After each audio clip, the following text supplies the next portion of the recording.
ایسی قوم مجھے عطا کر دے۔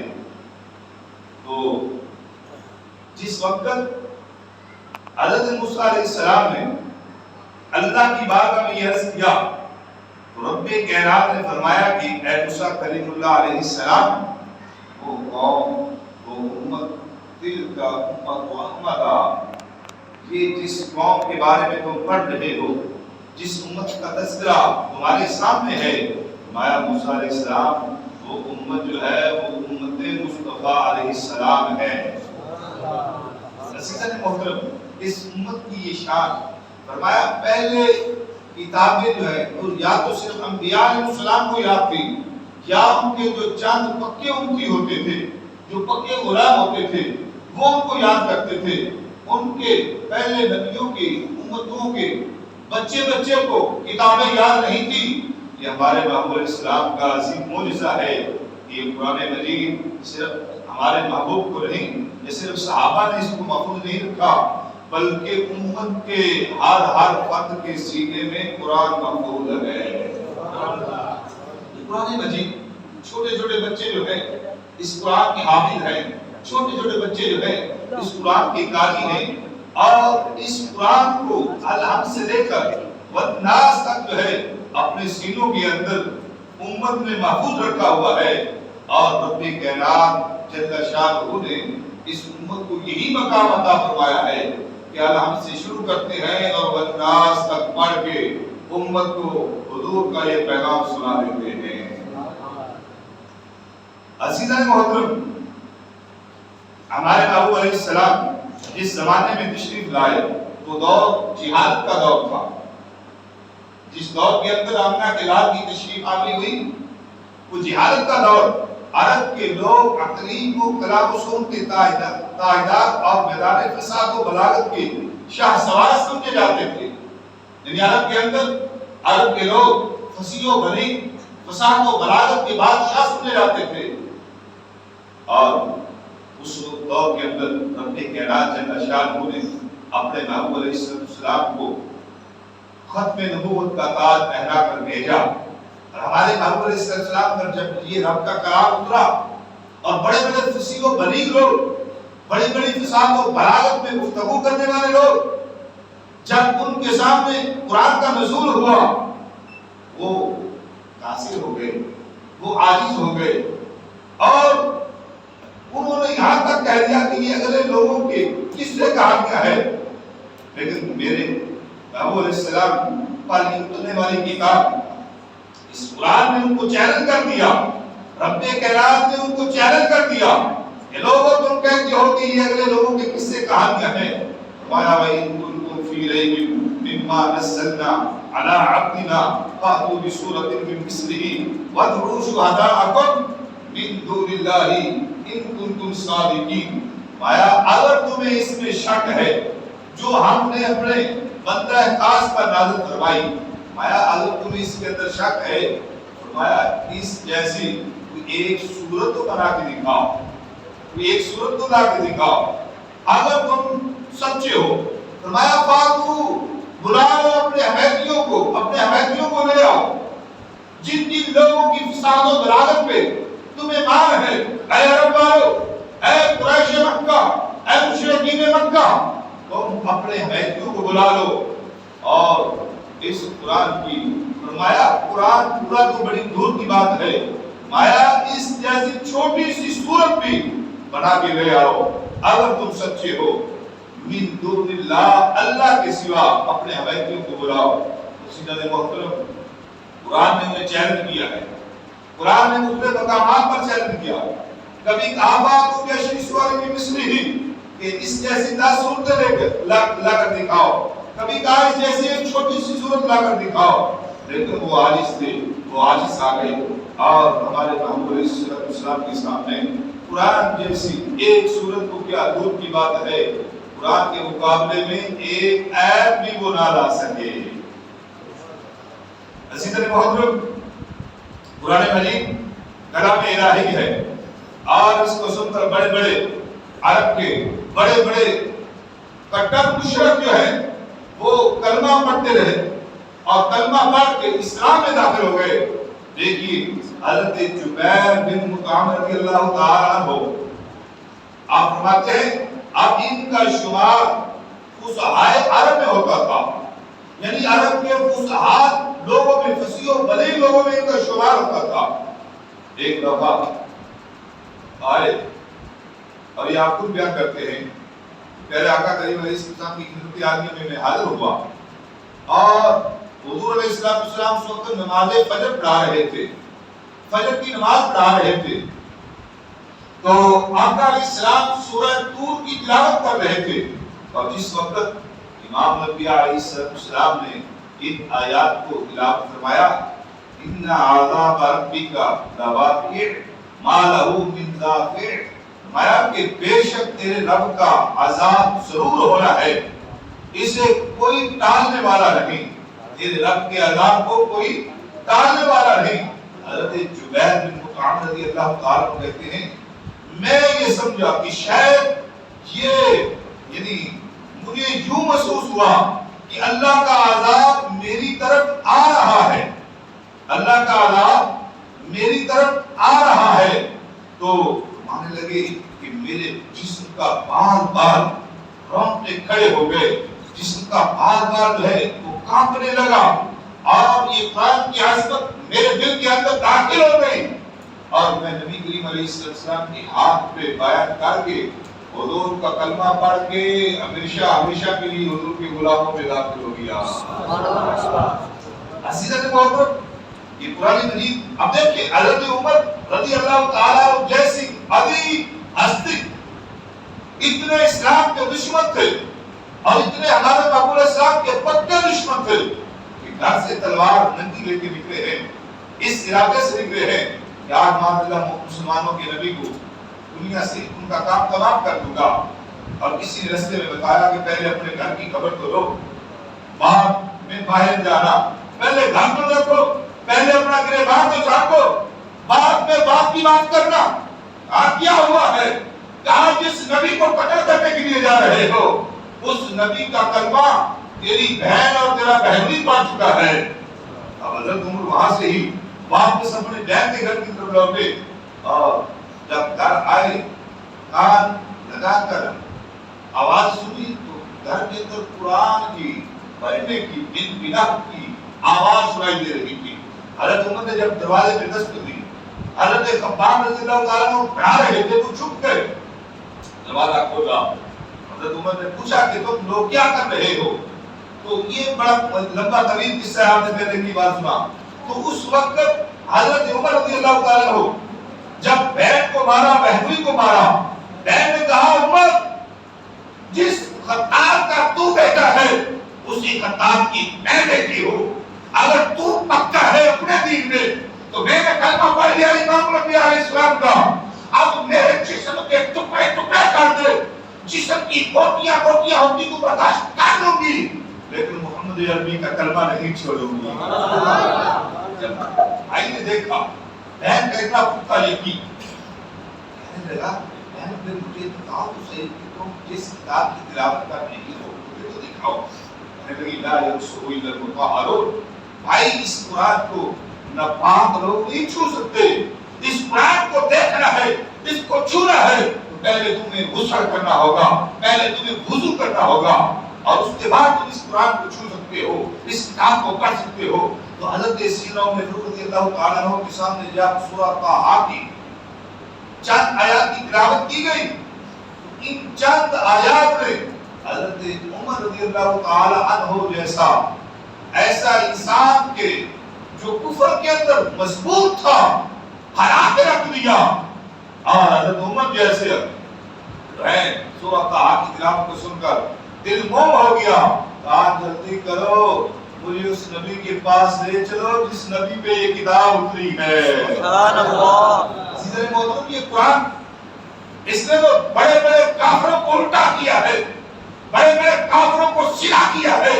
یہ قرآن کو عظیم معجزہ ہے ہمارے محبوب اسلام کا۔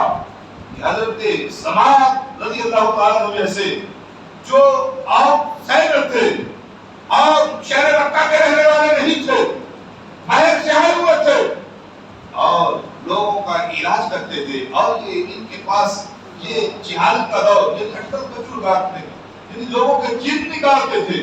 جب مکہ کے اندر آئے تو لوگوں نے بتایا اے زمان تم نے محمد کے پاس نہیں جانا صلی اللہ علیہ وسلم. پوچھا کیا ہے؟ آپ کو جن لگے ہوئے ہیں اور مالدہ کہتے ہیں کہ وہ مجنون ہے، ان کے بعد جو جاتا ہے ان کو وہ اپنا جادو کا اثر کر دیتے ہیں. حضرت زمان کہتے ہیں میرے دل کے اندر یہ جذبہ پیدا ہوا کہ جگر کرتا ہوں. شہر مکہ کے اندر ہر بندہ یہی کہتا ہے. میرے دل میں خیال آیا کیوں نہ ہو جب کوئی ایسا حسیب زدہ شخص ہے تو مجھے ضرور اس کا علاج کرنا چاہیے.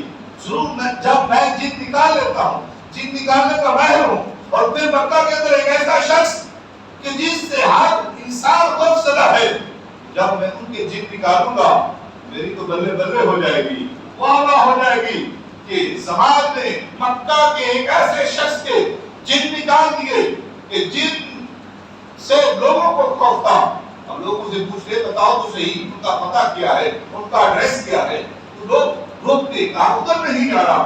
تو حضرت زمان کہتے ہیں پوچھتا پوچھتا میرے دل کے اندر مزید یہ شوق پیدا ہوتا گیا، میرے دل جو ہے تڑپتا گیا میں جاؤں تو صحیح ایسے شخص کو صحیح تو کروں کہ میرے ہاتھ جو سکتا ہے اللہ اسے صحیح کر دے.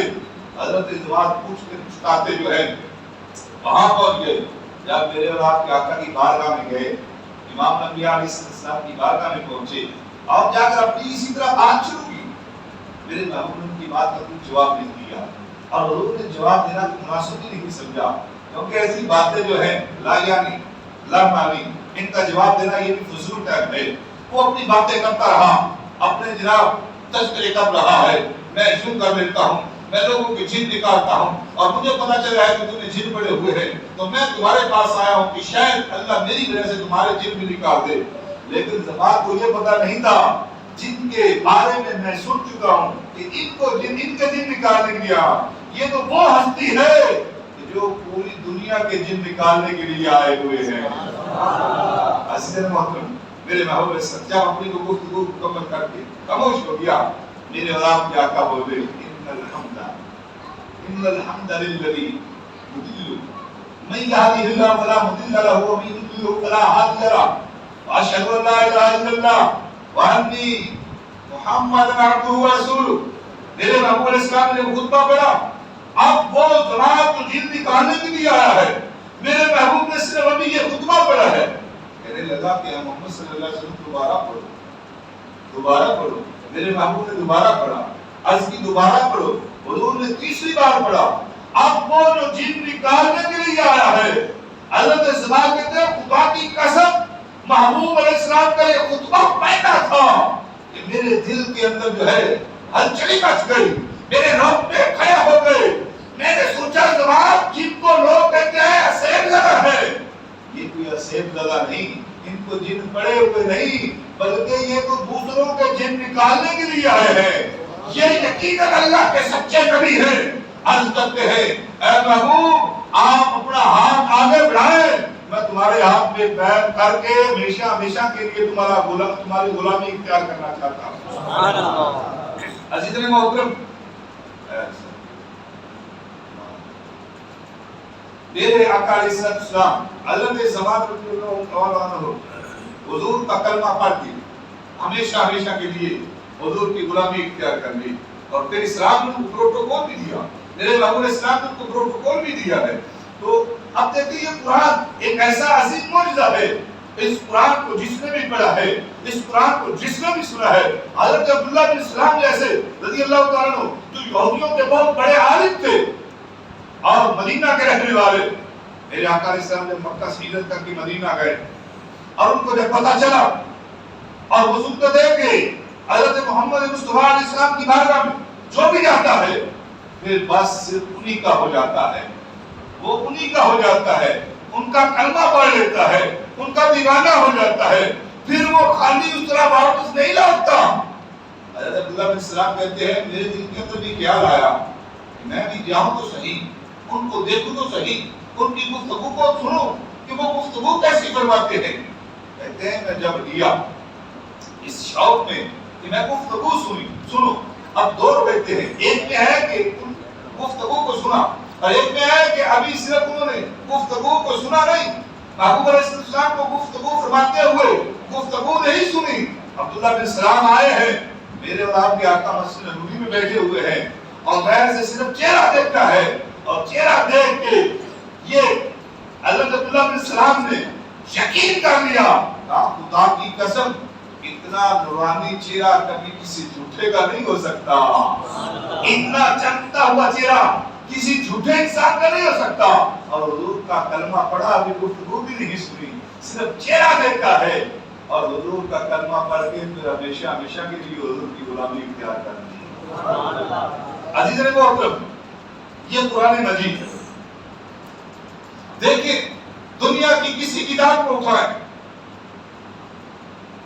ایک بار پڑھیں گے، دو بار پڑھیں گے، اور اب تیسری بار پڑھنے کو دل نہیں چاہے گا، شوق ختم ہو جائے گا، دل جو نہیں کرے گا، اکتا جائیں گے۔ کوئی بھی کتاب ہو، کہانی، قصے، ڈائجسٹ، کوئی بھی ناول، کسی کو بھی 2 سے 3 بار پڑھنے کے بعد دل نہیں کرے گا۔ آپ کہیں گے اس پہ ٹائم ویسٹ کرنا ہے، ضائع کرنا ہے، آپ اس کو پڑھنے کی کیا ضرورت ہے؟ لیکن قربان جائیے، یہ قرآن وہ ایسی عظیم و شان کتاب ہے کہ آپ اس کو جب بھی پڑھیں گے، جتنی بار پڑھیں گے، جتنا بار بار پڑھیں گے، اتنا ہی زیادہ دل کے اندر سکون اترتا جائے گا، اتنی ہی دل کے اندر دل کو چاشنی ملتی جائے گی، اور نور ایمان جو ہے جگمگا اٹھے گا، اور دل جو ہے وہ مرجھائے ہوئے دل قرآن کی تلاوت سن کر، قرآن کو پڑھ کر مرجھائے ہوئے دل بھی باغ باغ ہو جاتے ہیں۔ عزیزان محترم، قرآن مجید وہ واحد کتاب، میرے اور آپ کے آقا علیہ السلام، آپ نے فرمایا کہ یہ قرآن، حضرت عبداللہ بن مسعود رضی اللہ تعالیٰ عنہ روایت کرتے، نبی علیہ السلام نے فرمایا جو شخص اللہ کی کتاب کا ایک حرف پڑھتا ہے، اللہ کی کتاب کا ایک حرف پڑھتا ہے، فرمایا اس کی عوض رب کائنات اسے ایک ایسی نیکی عطا کرتا ہے جو 10 کے برابر ہوتی ہے۔ فرمایا حضور نے، میں نہیں کہتا کہ الف لام میم یہ ایک حرف ہے، نہیں، الف علیحدہ حرف ہے، لام علیحدہ ہے، میم علیحدہ ہے، میں جس نے الف لام میم پڑھا اس نے 3 حرف پڑھے، اور میرا رب اس کو ان 3 حرفوں کے بدلے میں 30 نیکیاں عطا فرماتا ہے، 30 گناہ مٹا دیتا ہے۔ اب الف لام میم، اب یہ پڑھنے سے 30 نیکیاں مل گئی۔ اب انسان باہر بیٹھا ہے اور قرآن کا کوئی حصہ بھی نہیں آتا، تو اس کو الف لام میم الف لام میم الف لام میم کا ورد تو کر سکتا ہے، اور کتنی نیکیاں روزانہ جو ہے اپنے نامہ اعمال کے اندر اسٹور کر سکتا ہے، اور کتنے گناہوں کو جو ہے ختم کروا سکتا ہے۔ عزیزان محترم، نبی کریم علیہ السلام حضرت سیدنا ابو ہریرہ رضی اللہ تعالیٰ عنہ فرماتے ہیں ان رسول اللہ صلی اللہ علیہ وسلم قال من اجتمع قوم في بيت من بيوت الله يتلون كتاب الله ويتدارسونه فيما بينهم الا نزلت عليهم السكينة وغشيتهم الرحمة وحفتهم الملائكة۔ حضور نے فرمایا کہ جب بھی کوئی قوم اللہ کے گھروں میں سے کسی گھر میں بیٹھ کے قرآن کی تلاوت کرتے ہیں، فرمایا کتاب اللہ کو پڑھتے ہیں، وَيَتَدَارَسُونَهُ بَيْنَهُمْ، اور آپس میں درس و تدریس کا سلسلہ۔ اب یہ بھی اللہ کے گھر میں بیٹھ کے یہ ہم درس و تدریس کر رہے ہیں، ہم سنا رہے ہیں، ہم اس حدیث کے مستحق پڑھ رہے ہیں۔ میرے محبوب علیہ السلام نے فرمایا وَيَتَدَارَسُونَهُ بَيْنَهُمْ، آپس میں درس و تدریس کرتے ہیں، درس و تدریس کرتے ہیں، قرآن سمجھتے سمجھاتے ہیں، سنتے سناتے ہیں۔ فرمایا جب اللہ کے بندوں میں سے، اللہ یعنی اللہ کے گھروں میں سے کسی گھر کے اندر کوئی بھی قوم بیٹھ کے قرآن کا تذکرہ کرتی ہے، قرآن کی تلاوت کرتی ہے، درس قرآن ہوتا ہے، درس حدیث ہوتا ہے، فرمایا کیا ہوتا ہے؟ اِلَّا نَزَلَتْ عَلَيْهِمُ السَّکِینَةُ، میرا رب ان کو 4 انعامات سے نواز دیتا ہے۔ سبحان اللہ، 4 انعامات۔ پہلا فرمایا نَزَلَتْ عَلَيْهِمُ السَّکِینَةُ، اللہ کی طرف سے ان کے اوپر سکونت اترتی ہے، سکون ملتا ہے۔ میں جو قرآن کو سن رہے ہوتے ہیں، قرآن کو سمجھ رہے ہوتے ہیں، آپس میں درس و تدریس کا سلسلہ ہوتا ہے، فرمایا کہ پہلا انعام رب کائنات اپنے ان بندوں کو کیا عطا کرتا ہے؟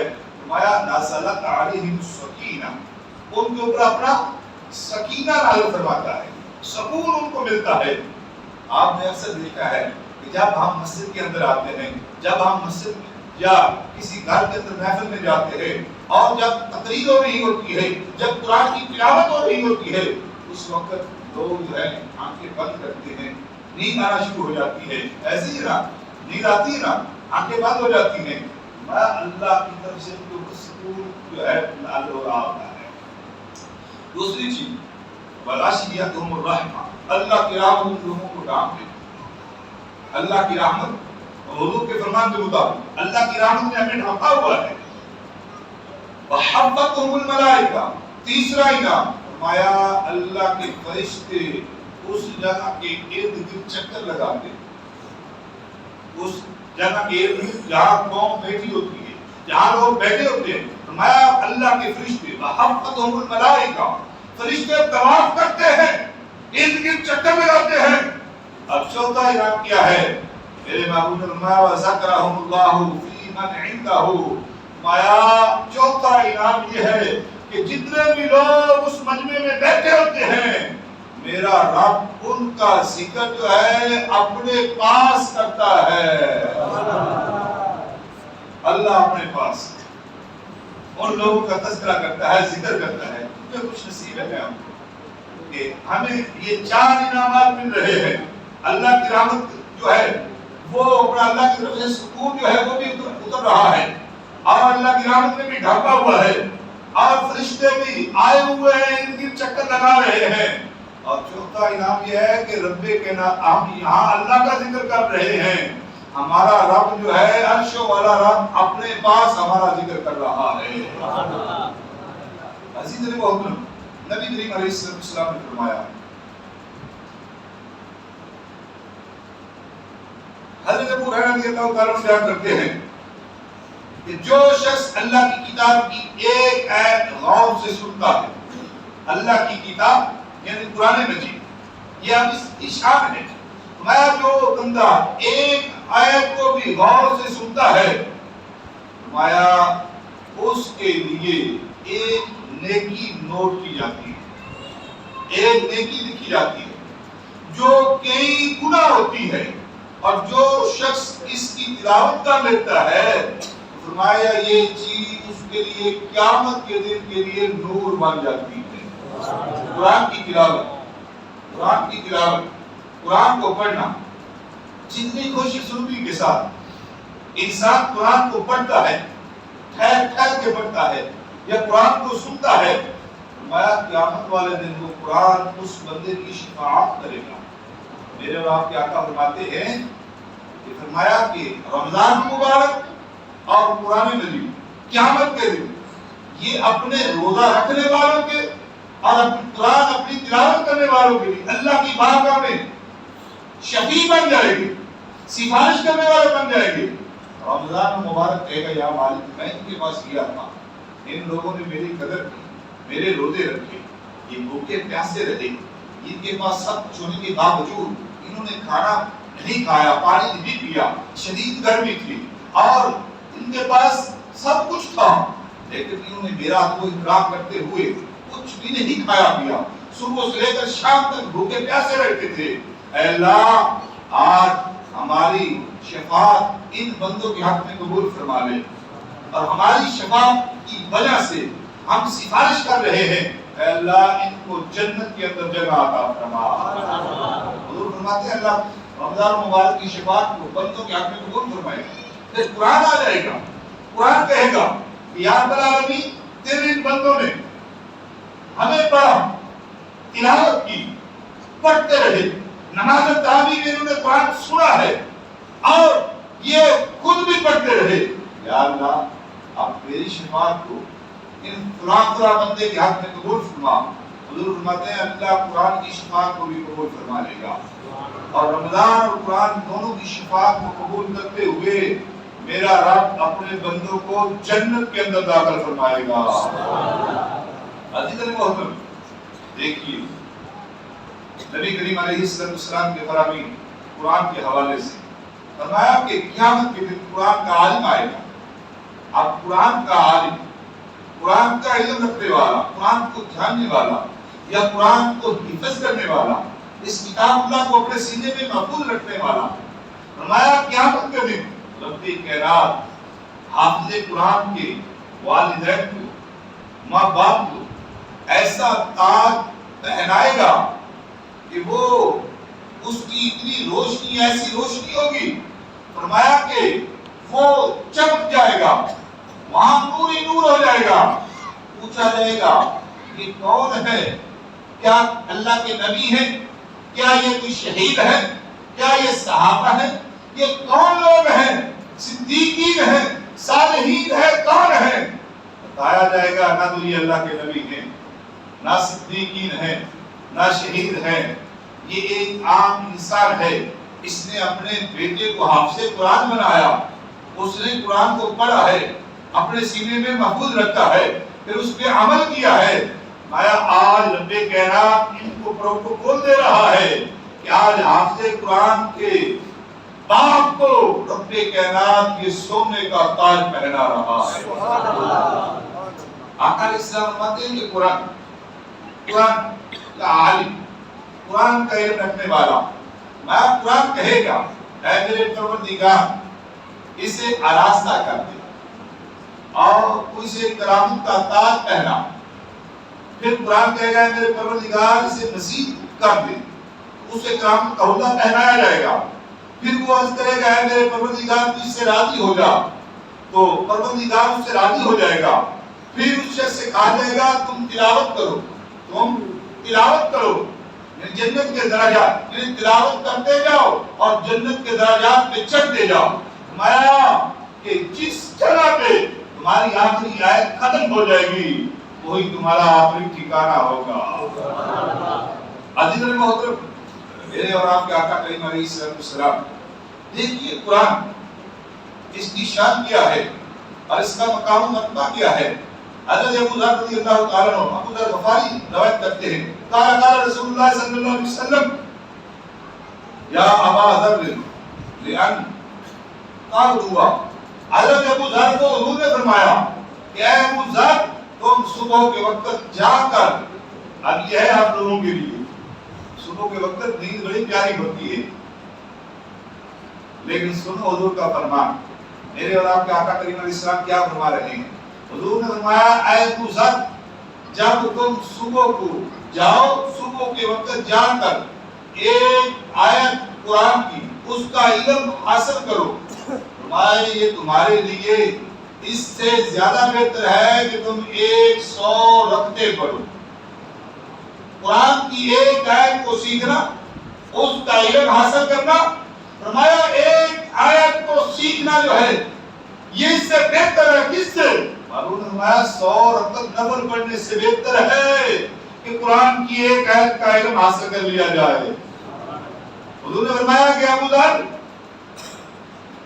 صبح کے وقت جا کر علم کا ایک باب سیکھو، علم کا ایک باب سیکھو، میں خواہ اس پر عمل کیا جائے یا عمل نہ کیا جائے، قرآن کا پورا ایک سبجیکٹ، ایک موضوع، فرمایا ایک باب، فرمایا اس کو سیکھو، اس پہ عمل ہو یا نہ ہو لیکن اس کو سیکھو، میں اس سے بہتر ہے کہ تم 1000 رکعت نفل پڑھو، میں 1000 رکعت نفل پڑھنے سے بہتر یہ ہے کہ قرآن کا ایک باب کا علم حاصل کیا جائے۔ اتنے محترم اتنی نیکیاں ہیں ہمارے لیے، اور یہ شان اللہ نے اس امت کو عطا فرمائی، اور جس محبوب کے صدقے دی اس محبوب پہ یہ قرآن نازل ہوا ہے، اس محبوب پہ یہ قرآن اترا، اور یہ ہمارے محبوب علیہ السلام کا عظیم معجزہ ہے۔ تو یہ قرآن مجید آپ اس کو سیکھنا، اس کا علم حاصل کرنا، ایک آیت کو سیکھا جائے یا پورا باب سیکھا جائے، آیت ایک سیکھیں گے 100 نفل پڑھنے سے زیادہ ثواب ملے گا، اگر پورا باب سیکھیں گے تو 1000 رکعت پڑھنے سے زیادہ ثواب مل جائے گا۔ عزیز محترم، نبی کریم علیہ السلام نے فرمایا، حضرت ابو ہریرہ رضی اللہ تعالیٰ بیان کرتے ہیں، میں جب انسان آیت سجدہ تلاوت کرنے کے بعد سجدہ کرتا، یعنی قرآن پڑھ رہا، آیت سجدہ والی آیت کو پڑھا، آیت سجدہ والی آیت کی تلاوت کرنے کے بعد جب سجدہ کرتا ہے جب سجدہ کرتا ہے تو فرمایا کہ شیطان روتا ہوا الگ ہو جاتا ہے، ہائے، اور کہتا ہائے بربادی، اور ایک بار میں یہ بات کہتا ہے ہائے میری بربادی، ہائے میری بربادی۔ ابن آدم کو سجدہ کرنے کا حکم ملا، اس نے سجدہ کر لیا۔ ابن آدم یعنی ہم آدم اسلام کی اولاد ہے نا، ابن آدم کو سجدہ کرنے کا حکم ملا، اس نے سجدہ کر لیا، تو اسے سجدہ کی وجہ سے جنت مل گئی۔ مجھے سجدہ کرنے کا حکم ملا، میں نے سجدے کا انکار کیا، تو میں نے جب انکار کیا تو مجھے جہنم ملے گی۔ سیدھے محترم دیکھیں، یہ قرآن کی برکت ہے کہ قرآن کی تلاوت کر رہا ہے، یہ قرآن کا پڑھنے والا، یہ عام سادہ انسان یہ قرآن پڑھ رہا ہے، جب آیت سجدہ آتی ہے قرآن کو رکھ کر یہ سجدہ کرتا ہے، اس وقت شیطان کی چیخیں نکلتی ہے اور شیطان واقعہ کرتا ہے اور روتا ہے اور کہتا ہے ہائے میری بربادی میں برباد ہو گیا۔ ابن آدم کو سجدے کا حکم ملا، اس نے سجدہ کیا، اس کو سجدے کی برکت سے جنت مل جائے گی، اور مجھے سجدہ کرنے کا حکم ملا، میں نے انکار کر دیا، میرے انکار کرنے کی وجہ سے مجھے جہنم میں داخل کیا جائے گا۔ سیدھے محترم کتنی شان ہے اس امت کی، اور کتنا مقام ہے اس کتاب کا، کتاب اللہ کا۔ اس قرآن کو پڑھنے والے کو رب کائنات کتنا نواز رہا ہے۔ محترم آقا کریم علیہ السلام حضور نے فرمایا، حضرت علی بن ابی طالب رضی اللہ تعالیٰ عنہ روایت کرتے ہیں، میں عربی عبارت اس لیے پڑھ رہا کہ ٹائم زیادہ لگ جائے گا، ترجمہ اور مختصر مفہوم کر رہا ہوں اور حدیث سے بات کرتا ہوں۔ اللہ اکبر کبیرہ۔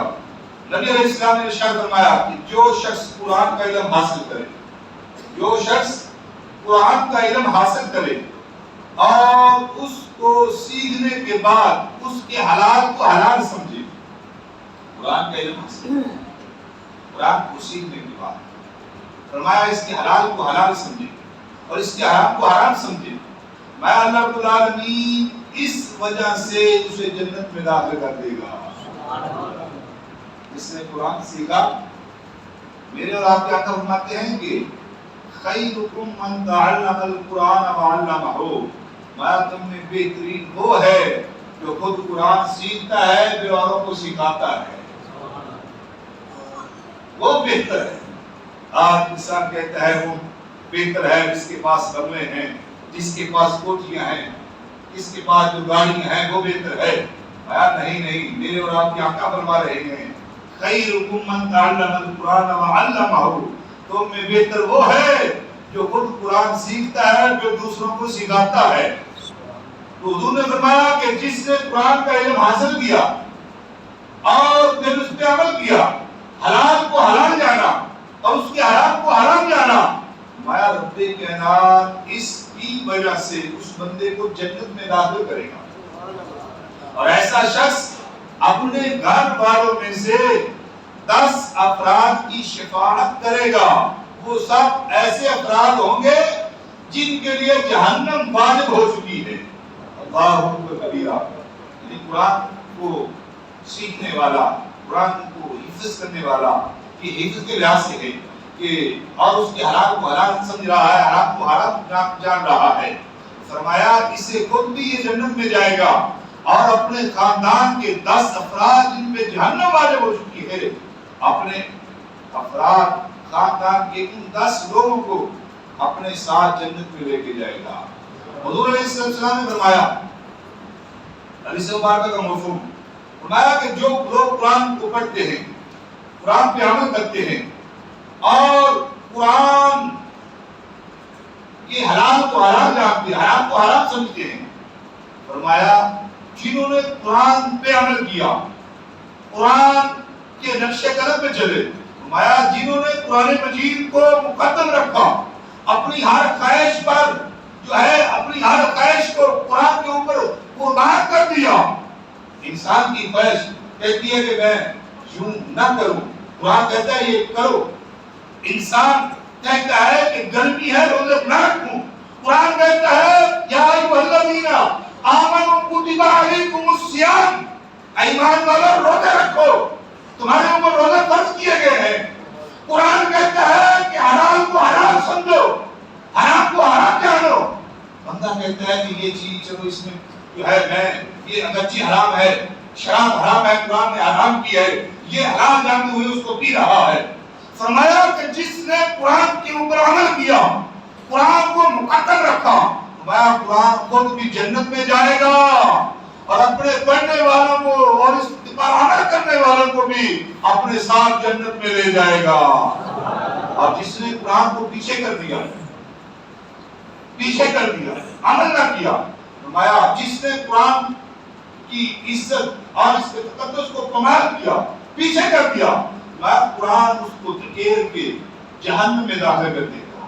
وسیلہ محترم، یہ قرآن مجید رب کائنات نے جو ہے یہ ہمارے آقا کریم علیہ السلام یہ وہ قرآن ہے کہ یہ رب نے پہاڑوں پہ اس کو اتارنا چاہا، پہاڑوں نے آگے سے کہا ہاں یا اللہ ہم اس کتاب نہیں رکھتے، تو اس جنوں نے جو ہے پھر اللہ رب العالمین نے قرآن انسان پہ اتارا، ابن آدم پہ اتارا، ہمارے محبوب علیہ السلام پہ اتارا۔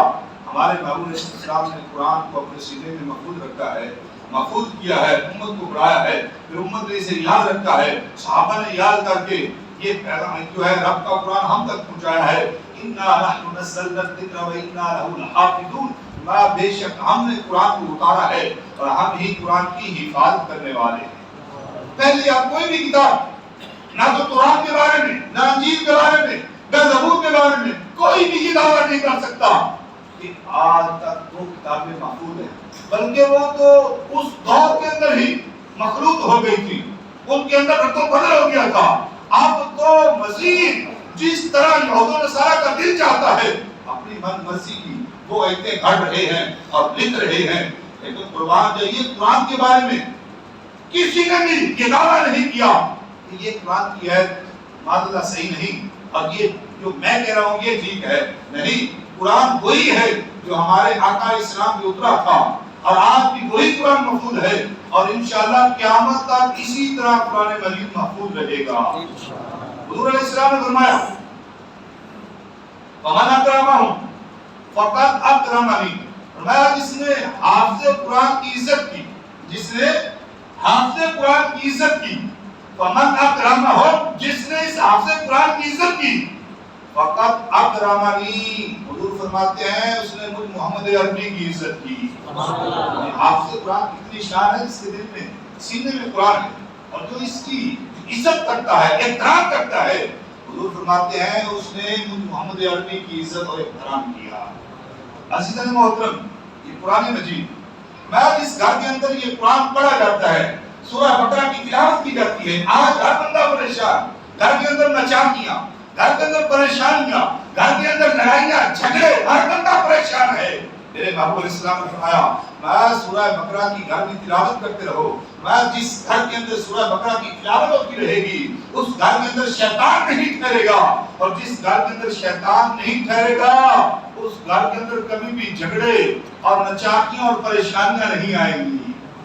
گھر کے اندر ہم نے اپنے گھروں کو قبرستان بنا رکھا، گھر کے اندر قرآن کی تلاوت کریں، ہم نے قرآن کو جو ہے غلام کے اندر لپیٹ کے اونچی بلند جو ہے پرچتی یا اپنا تاک میں رکھ دیا، بس پڑھا رہے، کبھی سال بعد یاد آیا اٹھا لیا پڑھ لیا، دل کیا تو پڑھ لیا، دل نہ کیا تو نہ پڑھا، تو مٹی گھٹے میں اسی طرح پڑا رہا۔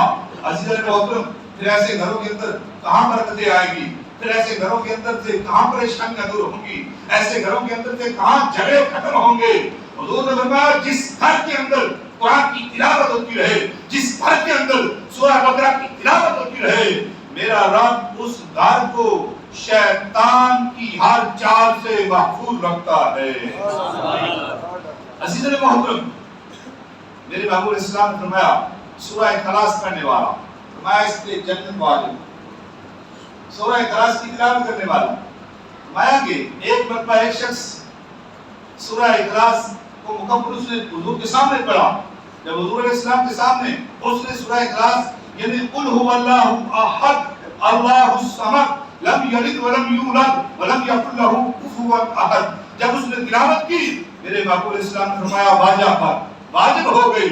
حضرت ابو ہریرہ کہتے ہیں میں نے پوچھا یا رسول اللہ کیا واجب ہو گئی؟ کیا واجب ہو گئی؟ محبوب آپ نے جو فرمایا ہے وہ پر حق ہے، اس میں لاکھوں نہیں کروڑوں حکم کے ہیں، لیکن محبوب بتا دو آجا بات آپ سے فرمانے کا مقصد کیا ہے، کیا واجب ہو گیا؟ حضور نے فرمایا اس بندے کے لیے جنت واجب ہو گئی. سورہ اخلاص کو پڑھنے سے انسان پر جنت واجب ہو جاتی ہے. تو جو پورے قرآن کو پڑھتے ہیں، حضور نے فرمایا قرآن کا تہائی حصہ وہ پڑھ لیا کرو. پوچھا کہ آج کل قرآن کا تہائی حصہ کیا ہے؟ فرمایا سورہ اخلاص. قل هو اللہ احد. میں جو 3 مرتبہ سورہ اخلاص کی تلاوت کرے گا میرا رب اسے قرآن پاک پڑھنے جتنا ثواب عطا فرمائے گا. آیا ہر چیز کا دل ہوتا ہے، میں قرآن کا دل سورہ یاسین ہے. فرمایا جو سورہ یاسین کو پڑھتا ہے رب کائنات سورہ یاسین پڑھنے والے کو 10 مرتبہ قرآن پاک پڑھنے جتنا ثواب عطا فرمائے. یہ قرآن کی عظمت ہے، یہ قرآن مجید کا مقام و مرتبہ ہے. اللہ رب العالمین سمجھنے سمجھانے کی اس پر عمل کرنے کی توفیق عطا فرمائے. آمین.